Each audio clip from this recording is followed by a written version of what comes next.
What are the odds of surviving a nuclear bomb? Now, imagine surviving two. This is the true story of Tsutomu Yamaguchi, the only officially recognized person to endure both the Hiroshima and Nagasaki atomic blasts.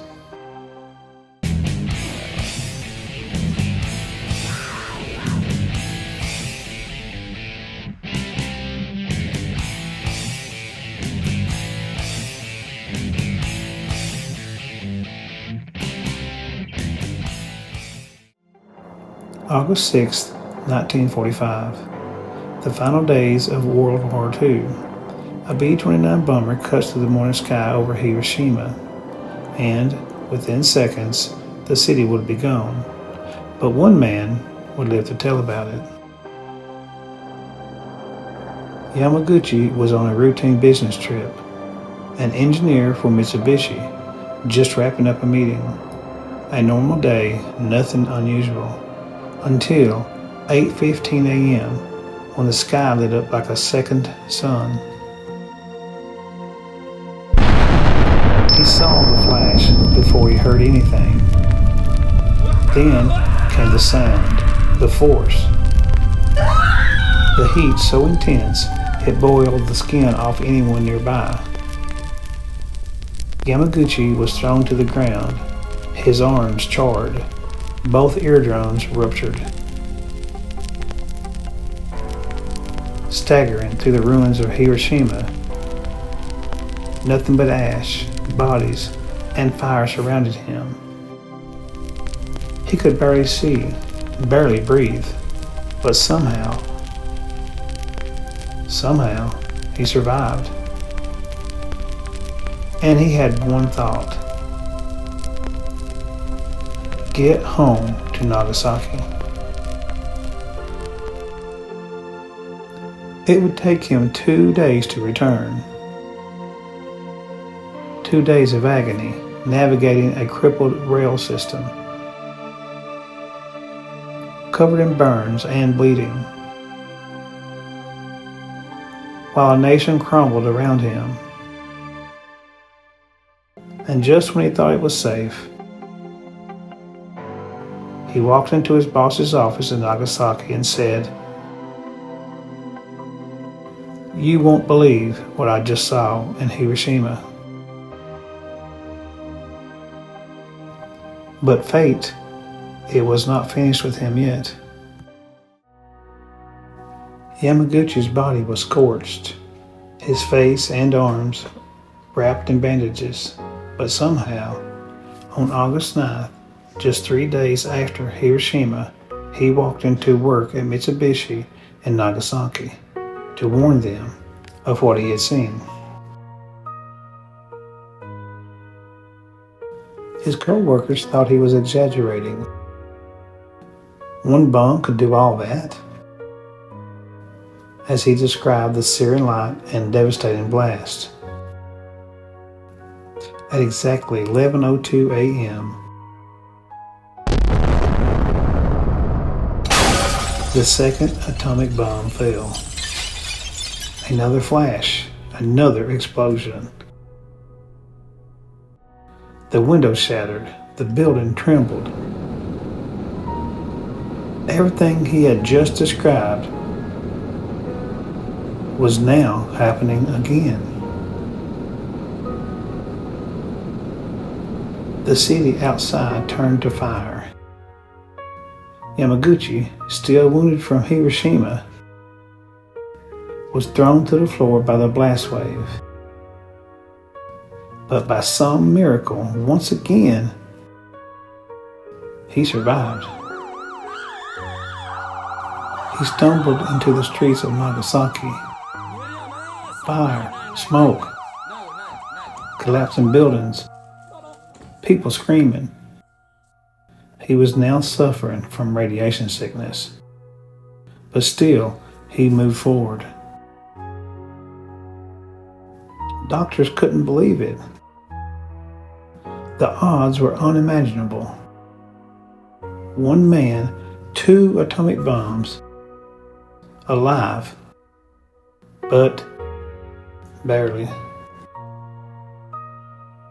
Years later, he said, "I could have died on either day, but I didn't. I lived. So I must speak." In the days after Nagasaki, Tsutomu Yamaguchi's body was failing. His skin cracked and burned, his hearing gone. He vomited blood, his vision blurred, yet somehow he clung to life. Each breath was a battle, but he wasn't alone. His wife and infant son had survived the blast as well, sheltered behind a concrete wall. The odds were staggering. One bomb should have ended his life. Two should have erased his entire family. But they were all still standing. Radiation sickness ravaged his body. Hair fell from his head in clumps. His skin peeled. But slowly, over weeks, he began to recover. He returned to a shattered world. Cities gone. Colleagues gone. Everything changed. And when Japan surrendered on August 15th, the war was over. But the silence had only begun. Survivors like Yamaguchi were shunned, feared. They were called hibakusha, which simply means explosion-affected people, stigmatized, blamed, and forgotten. For decades, he said nothing. He raised his family, worked, but deep inside, he carried the weight of both cities. Two flashes of light burned into his soul. The screams, the ash, the fire, they never left him. It wasn't until the 2000s, over half a century later, that he began to speak. He realized his survival wasn't a coincidence. It was a responsibility to tell the truth, to carry the memory of those who could not. In 2009, he stood before the United Nations. Tsutomu Yamaguchi, the only man officially recognized as a double atomic bomb survivor. He gave a message, not just to the leaders, but to all of humanity. The world must abolish nuclear weapons. No one should ever endure what I endured twice. For decades, Tsutomu Yamaguchi lived quietly, a survivor carrying two cities on his shoulders. He worked, he raised his children, and he endured silence. Not because he couldn't speak, but because he believed no one would listen. But in the final years of his life, something changed. The world, fractured and volatile, began to open its ears, and Yamaguchi, once a quiet man of few words, became a messenger of peace, not a protester, not a politician, just a witness to something no one should ever see twice in their lifetime. He spoke at universities and peace conferences, to students, to journalists, even to heads of state. And what he shared wasn't theory.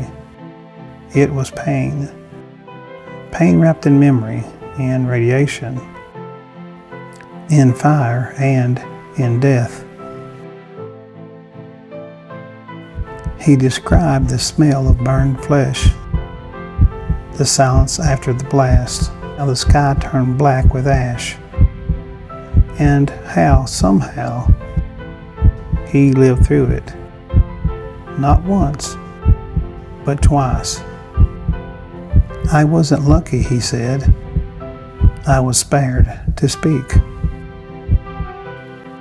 In 2009, he stood before the United Nations.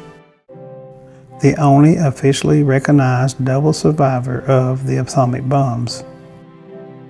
Frail but steady, quiet but commanding. And he said, "The only people who should ever see nuclear war are those who already have." The room went still. Yamaguchi didn't ask for pity. He didn't ask for revenge. He asked for memory, for the world to remember what happened in August of 1945. Not as a footnote, but as a warning, as a scar, so deep it could speak without words. He spent his final days writing, speaking, remembering, not to relive his pain, but to transform it. Tsutomu Yamaguchi gave the world a gift, his voice, and in that voice a simple message: never again. Tsutomu Yamaguchi passed away in 2010 at the age of 93. He lived through fire, pain, silence, and survival. And in the end, he left us something far greater than a tale of endurance. He left us a warning. He never sought headlines. He never raised a fist. He simply spoke. And in that voice, worn, quiet, and steady, was a message the world must never forget. The past cannot be changed, but the future is still listening. And maybe, just maybe, if we remember Yamaguchi's story, if we carry it forward, the next generation won't have to learn this lesson the way he did. Thank you for watching another Smith Farm Shenanigans case file video. My hope is that you enjoyed this video and that I'll see you on the next one.